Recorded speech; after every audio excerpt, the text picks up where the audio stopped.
Olá a todos, o meu nome é Alexandre Rodrigues, sou aluno do terceiro ano de Fisioterapia e hoje vamos falar da formação reticular. A formação reticular é responsável pelo sono, pela vigília, pelo movimento, pela modulação da dor e muitas outras funções que vamos falar à frente no vídeo. Não se esqueçam de deixar o like, de comentar para ajudar o canal e também de subscreverem para assim que eu colocar novos conteúdos poderem receber imediatamente. Boa sorte para as vossas provas e vamos para a vinheta.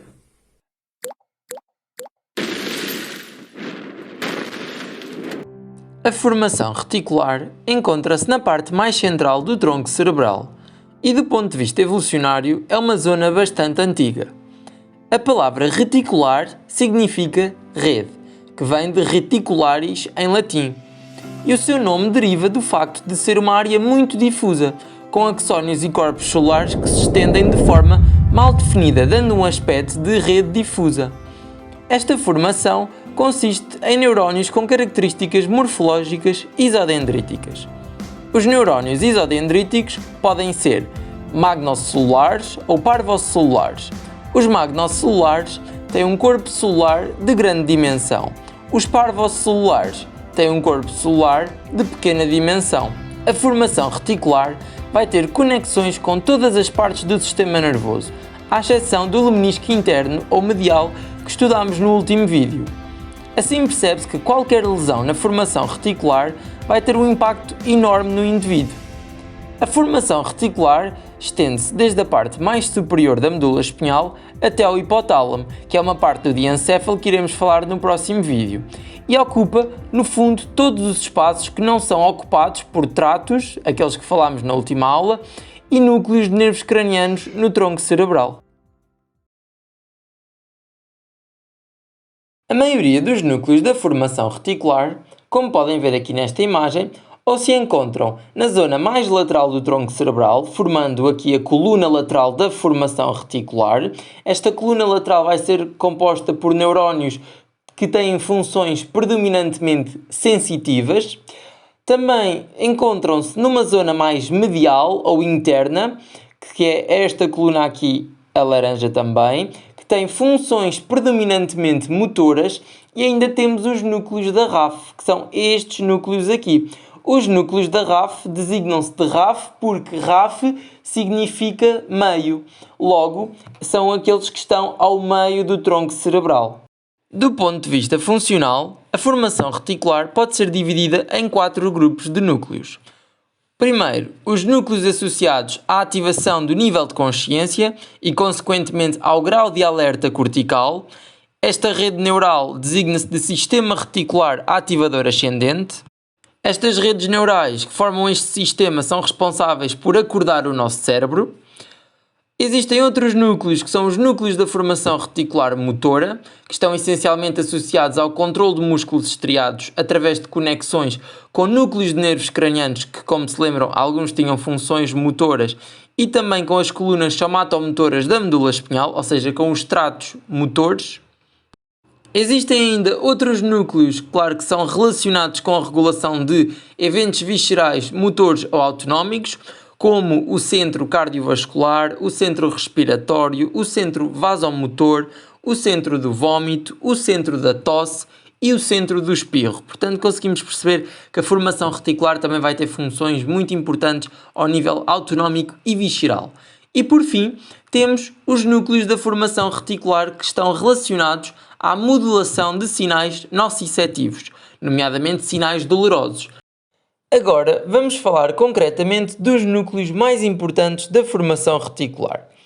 Só para contextualizar, isto são cortes transversais e aqui temos o bulbo raquidiano, aqui vamos ter a ponte e aqui o mesencéfalo. Mais acima vamos ter aqui o tálamo e aqui o hipotálamo. Começando por falar na coluna medial da formação reticular, ao nível do bulbo vamos ter o núcleo magnocelular ou gigantocelular, que é este núcleo aqui, portanto um de cada lado, formando 2, e temos também os núcleos ventral bulbar, ventrais bulbares, que também vão ser um de cada lado e não se encontram aqui representados ao nível do bulbo. Já ainda falando da coluna medial da formação reticular, ao nível da ponte vamos ter os núcleos pontinos, caudal e oral, que são estes núcleos que conseguimos aqui encontrar.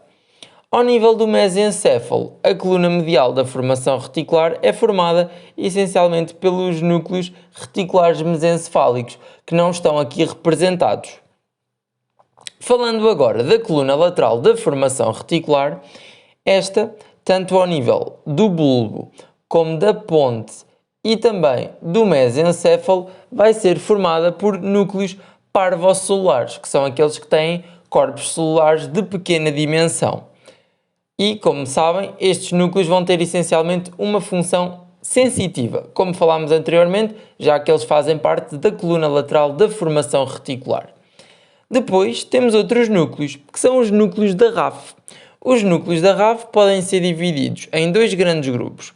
Os núcleos caudais, que no fundo são aqueles que se localizam no bulbo raquidiano, sendo estes três, os caudais, vou pôr aqui um C, porque caudal que significa que é mais inferior, e depois os restantes núcleos acima do bulbo vão ser rostrais, que significa que são superior. Portanto, vou pôr aqui um R de rostral. E quais é que são estes núcleos? Ao nível do bulbo, vamos ter os núcleos obscuro, pálido e magno, que são estes núcleos aqui que conseguimos observar mesmo no centro do bulbo raquidiano. Ao nível da ponte, vamos ter o núcleo pontino de RAF, que também se localiza aqui, mesmo no centro da ponte. E ao nível do mesencéfalo, vamos ter o núcleo dorsal e o núcleo central superior. Além dos núcleos que falámos anteriormente, existe outro núcleo muito importante, que é o locus cerúleus, que é este núcleo que está aqui representado com esta bolinha azul. Portanto, existem, tal como nos outros núcleos, um de cada lado. Locus cerúleus significa mancha azul, pois em estudos histológicos ele tem uma aparência azulada, até porque ele, antes de eu o pintar aqui de vermelho, ele estava representado a azul, devido a pigmentos de melanina no citoplasma dos seus neurónios. Portanto, a melanina dá-lhe uma tonalidade azul. É a estrutura do encéfalo com mais densidade de neurónios noradrenérgicos, ou seja, cujos neurotransmissores são a noradrenalina. E se sabem, ou se já estudaram, se não vão estudar posteriormente, a noradrenalina é muito importante nas respostas de fight or flight. É ela que vai, por exemplo, fazer o nosso coração também bater mais rápido, portanto, no fundo, preparar-nos para mecanismos de sobrevivência. Outro núcleo importante é o núcleo pedúnculo-pontino. Este não está aqui representado, mas ele no fundo localiza-se na transição da ponte para o mesencéfalo. Portanto, é quase como se fosse no sítio onde dá-se a passagem da ponte para mesencéfalo, numa região mais dorsolateral. Ele é constituído essencialmente por neurónios colinérgicos, ou seja, a acetilcolina é o seu neurotransmissor, mas também tem alguns neurónios não colinérgicos. Este núcleo pedúnculo-pontino vai ter funções importantes ao nível da modulação do movimento, já que ele tem conexões com os núcleos da base. Além disso, vamos falar dele mais à frente, pois ele faz parte do sistema reticular ativador ascendente, que já falámos anteriormente, que vai ser tão importante para ativar o córtex, mantendo-nos em vigília. Por fim, faltam apenas falar dos núcleos que se localizam no diencéfalo, que fazem parte da formação reticular. São esses núcleos, os núcleos reticulares do tálamo, que estão aqui representados. Vamos ter também o núcleo intralaminar do tálamo e vamos ter depois aqui um núcleo septal. E são estes os núcleos que fazem parte da formação reticular. Não falámos aqui, mas também existem aqui núcleos na parte mais superior da medula espinhal que fazem parte da formação reticular. Por isso, conseguimos perceber que a formação reticular estende-se desde a medula espinhal e vai até ao diencéfalo. Agora que já sabemos quais os núcleos da formação reticular, vamos compreender que estruturas comunicam com estes.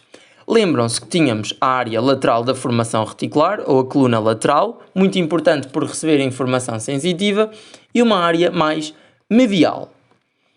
Vamos agora começar por falar das estruturas que enviam informação para a área lateral. Temos assim, a medula espinhal vai enviar informação para a área mais lateral. Temos o nervo trigêmeo, que vai enviar informação para a área lateral através do núcleo espinhal deste nervo. Temos também o núcleo do trato solitário, que se localiza no bulbo, vai enviar informação também para a coluna lateral da área reticular, da formação reticular. E, além disso, vamos ter também o lemnisco espinhal. Contudo, as vias auditivas que não estão aqui representadas porque fizemos um corte sagital, bem como as vias vestibulares, também vão enviar informação para a coluna lateral, que é isso que conseguimos aqui ver. Lemnisco espinhal, núcleo do nervo trigêmeo e núcleo do trato solitário ou do fascículo solitário, bem como vias vestibulares e vias auditivas. São estas as principais aferências para a coluna lateral. Já a coluna medial, que se lembram que também era muito importante, essencialmente por função motora, temos as próprias áreas cerebrais, vão enviar informação para a coluna mais medial da formação reticular. Temos também o cerebelo, nomeadamente os núcleos profundos do cerebelo, que vão enviar aqui informação para a área mais medial da formação reticular. Também temos impulsos olfactórios, ou seja, do olfacto. Conseguimos ver aqui o primeiro nervo craniano, que é o nervo olfactório, que também vai ter aqui uma informação importante a enviar para a coluna medial, bem como o diencéfalo, nomeadamente o tálamo, que fica aqui por dentro destas estruturas que não conseguimos ver, mas ele está aqui dentro e vai enviar também informação para a área medial, bem como o hipotálamo, que se localiza aqui e vai enviar informação para a área medial. Agora vamos falar das eferências da formação reticular.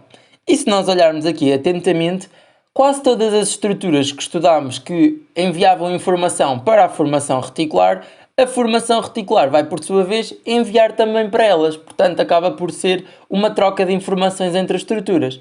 Temos outra vez aqui o sistema límbico, o hipotálamo, o cerebelo, o tronco cerebral, os núcleos do trato solitário, entre outras. Aquelas que agora vamos falar mais detalhadamente, realmente são inferências muito especiais, são o sistema reticular ativador ascendente, que vamos falar mais à frente de forma mais pormenorizada. Vamos falar também das vias reticuloespinhais e vamos ainda falar da modulação da dor, ou seja, de que forma a formação reticular é um analgésico, que é basicamente isso que ela vai fazer. Vamos começar agora por falar da modulação da dor. Falando agora da modulação da dor, é muito importante lembrar-nos do trato espinotalâmico, que para quem já estudou sabe que ele é muito importante por conduzir informação sobre a temperatura e a dor. O trato espinotalâmico, o nome evidencia tudo. Portanto, espino vem da medula espinhal, talâmico vai até ao tálamo. Este, por sua vez, vai enviar informação também para uma zona que se designa de substância cinzenta periaquedutal, que é esta zona aqui. E nesta zona, aqui conseguimos observar a azul o aqueduto cerebral e os neurónios vão se localizar aqui à volta deste aqueduto cerebral, por isso é que se designa periaquedutal. Vai possuir neurónios que libertam encefalinas. E as encefalinas são um opioide, com uma estrutura química muito semelhante à morfina. E vocês sabem que a morfina é um analgésico. E daí começar agora a perceber porque é que ele vai modular a dor. Mas afinal, o que é que a formação reticular tem a ver com isto? Porque estes neurónios que libertam encefalinas vão mandar projeções para um núcleo que nós já falámos, que é o núcleo da RAF magnum, que fica aqui no bulbo raquidiano. Ficaria mais ou menos nesta distribuição. E este núcleo, por sua vez, liberta serotonina. E vocês lembram-se que a serotonina, que até está presente, por exemplo, no chocolate, é uma substância química que provoca bem-estar. e essa serotonina vai viajar e vai, se tirarmos daqui agora a medula espinhal e conseguirmos ver só aqui é a medula espinhal, mas é mesmo a parte mais superior antes de chegarmos ao bulbo, localiza-se aqui no corno posterior um aglomerado de neurónios que vão transmitir informação dolorosa. Só que o que é que acontece? A serotonina que foi libertada pelo núcleo magno da RAF vai excitar interneurónios que vão inibir estes neurónios que enviam informação dolorosa. Logo, se inibimos neurónios que enviam informação dolorosa, a informação dolorosa não vai passar e vai, digamos, ter uma função analgésica. Continuando a falar das eferências da formação reticular, vamos falar dos tratos reticuloespinhais. Os tratos reticuloespinhais designam-se assim porque eles vão da formação reticular até à medula espinhal. Daí retículo, formação reticular, espinhal até à medula espinhal. Existem dois grandes tratos. O trato reticuloespinhal pontino ou medial. Este tem origem nos núcleos da formação reticular que estão na ponte e vai até à medula espinhal. Já o trato reticuloespinhal bulbar tem origem nos núcleos que estão ao nível do bulbo raquidiano, que está aqui a medula oblongata, mas isto é porque é em latim, e vão também até à medula espinhal de uma forma mais lateral. Começando agora por falar no trato pontino reticuloespinhal, ou reticuloespinhal pontino é igual, ele vai emergir dos neurónios dos núcleos pontinos caudais e orais, que é aqui que conseguimos observar. Este pontinho representa a origem do trato e ele vai descer. Eles vão ipsilateralmente, portanto não há que não esquecer que existem dois, ele simplesmente não está aqui representado, mas vai um de cada lado. Só que este trato vai muito ipsilateralmente, portanto, ele começa, por exemplo, aqui do lado esquerdo e vai até à medula espinhal também no lado esquerdo. E ele vai para onde? Ele vai inervar, ele vai fazer sinapse, essencialmente, com neurónios alfa e gama de músculos.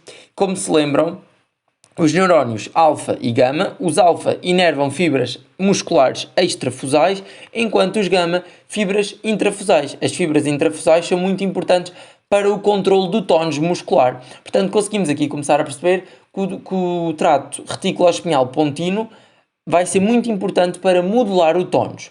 E para que níveis da medula espinhal é que ele vai? Essencialmente para todos. Só que este trato vai para a musculatura mais proximal, ou seja, muito importante pelo controle postural. É essa a sua principal função. Portanto, trato reticuloespinhal pontino, muito importante pela musculatura extensora, essencialmente, que vai ser fundamental para o controle postural.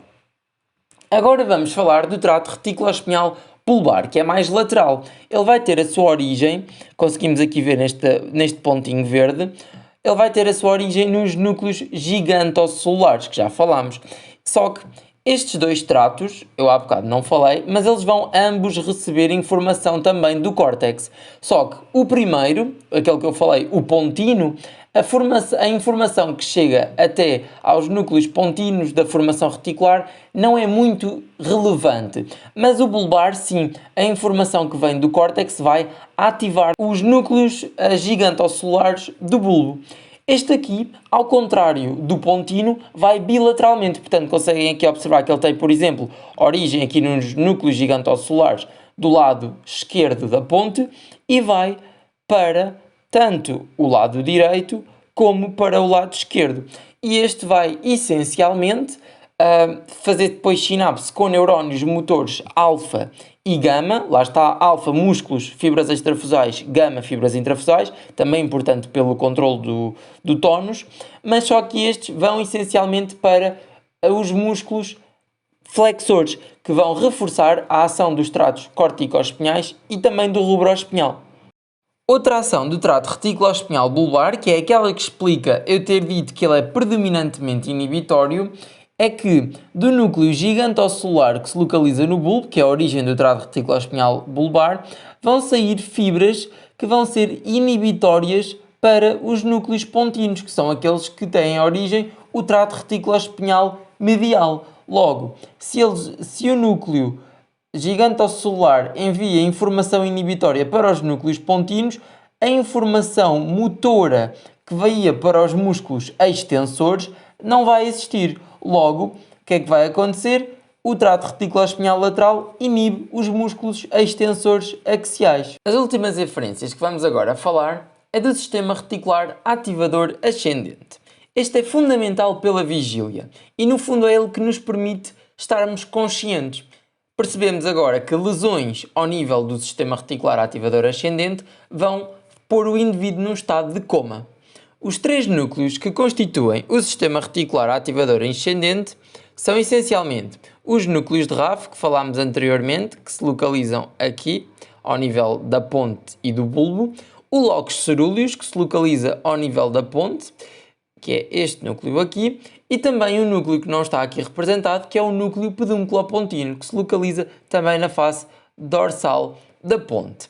O sistema reticular ativador ascendente pode ser dividido em dois ramos. Um ramo dorsal, portanto mais posterior, e conseguimos perceber que esta parte que é mais posterior, os axónios que vão sair da formação reticular vão para o tálamo, nomeadamente para os núcleos intralaminares do tálamo, e só daí é que vão sinapsar com outros neurónios que estão no tálamo, que depois vão ativar o córtex cerebral. Portanto, conseguimos perceber que é uma via indireta, porque é preciso haver primeiro uma sinapse do tálamo e só do tálamo é que se ativa o córtex cerebral posteriormente. O ramo ventral, que é mais anterior, que é este que sai, por exemplo, do locus cerúleus, ele vai mais para a frente, ao nível do córtex, porque aqui é anterior, não é? E aqui é posterior, estamos num córtex sagital.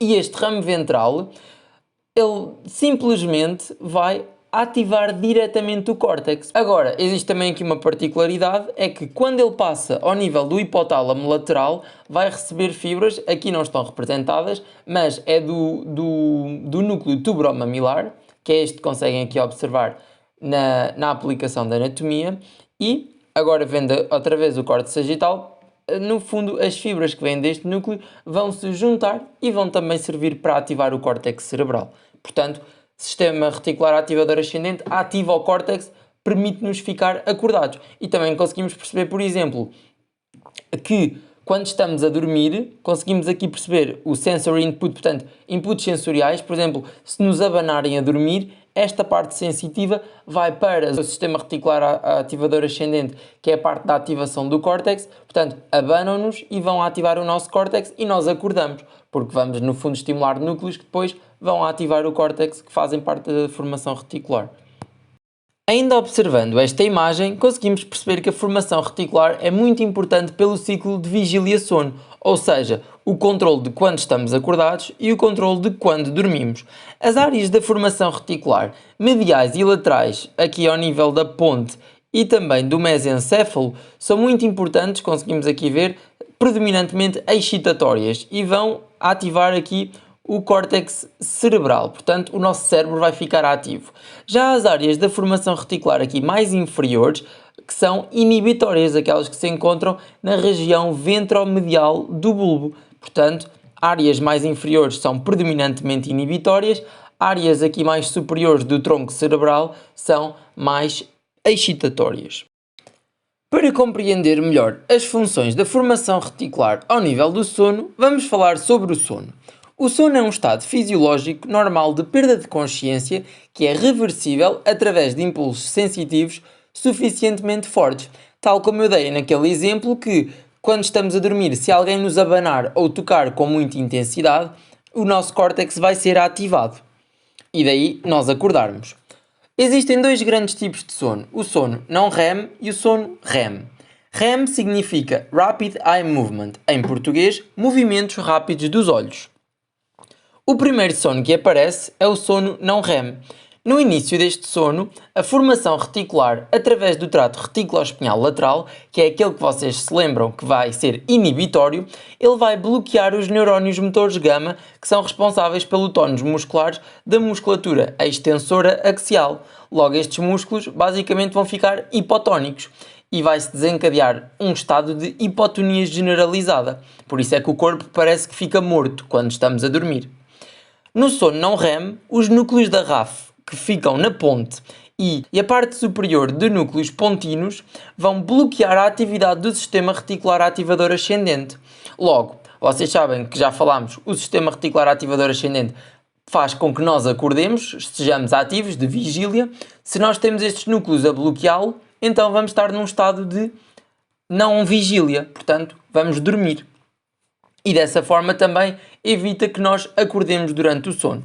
Alguns estudos também demonstram que na porção superior da ponte existem neurónios serotonérgicos que induzem o sono. No entanto, o sono ainda é uma matéria que tem de ser ainda muito estudada pela comunidade científica porque há muitas coisas que ainda não se compreendem. O sono REM, portanto aquele onde existem os movimentos rápidos oculares, é desencadeado após algum tempo estarmos a dormir e é o segundo tipo de sono. Este é o tipo de sono que está relacionado com os sonhos, portanto é no sono REM que nós geralmente sonhamos. Durante o sono REM, o núcleo locus coeruleus, que já falámos, e que sabem que ele é responsável por ativar o córtex cerebral, ele faz parte da formação do sistema reticular ativador ascendente, ele vai ser inibido pelo núcleo da área preótica ventrolateral do hipotálamo. Porquê? Lembram-se da aula que eu falei das sinapses do tipo de neurotransmissores? Este núcleo da área preótica ventrolateral do hipotálamo é um núcleo GABAérgico e vocês lembram-se que o GABA é um neurotransmissor inibitório. Além deste, existe também a inibição através do núcleo da área preótica ventrolateral do hipotálamo do núcleo tuberomamilar, que, como se lembram, também era muito importante ao nível da via direta para ativar o córtex cerebral. O locus coeruleus vai ser ainda inibido por neurónios glutaminérgicos da área inibitória pontina, que estão ativos durante o sono REM. A área inibitória pontina facilita também a libertação de GABA e de glicina pela área inibitória bulbar, que, como se lembram, a parte mais bulbar, mais inferior do tronco cerebral, era inibitória, e vai inibir o locus coeruleus através de interneurónios inibitórios. Logo, se o locus coeruleus ativa o cérebro e temos o locus coeruleus inibido, então vamos ter um estado de sono profundo e vamos poder, nesta altura, sonhar. Por fim, vamos falar dos reflexos mediados pela formação reticular. Como eu disse no início do vídeo, a formação reticular tem conexões com praticamente todas as partes do sistema nervoso, à exceção do menisco interno, logo percebemos que ela vai ter também envolvida na maioria dos reflexos. O reflexo mandibular, que é basicamente quando se bate com o martelo neurológico ao nível do músculo masseter e ocorre o fechamento da boca por estimulação do nervo trigêmeo, os reflexos pupilares que levam à constrição da pupila ou contração, o reflexo de vômito que vai induzir o vômito, os reflexos vestibulares, o reflexo de piscar os olhos, bem como a tosse. Portanto, tudo isto vai ser mediado também pela formação reticular. Para finalizar o vídeo, conseguimos perceber que a formação reticular é fundamental para basicamente todas as funções da nossa vida. Sem ela, a vida não seria como a conhecemos. Deixo agora este slide com o resumo das funções da formação reticular, que pode dar jeito para quem gosta de tirar prints ou apontamentos aos vídeos. Espero que tenham gostado do vídeo e até à próxima!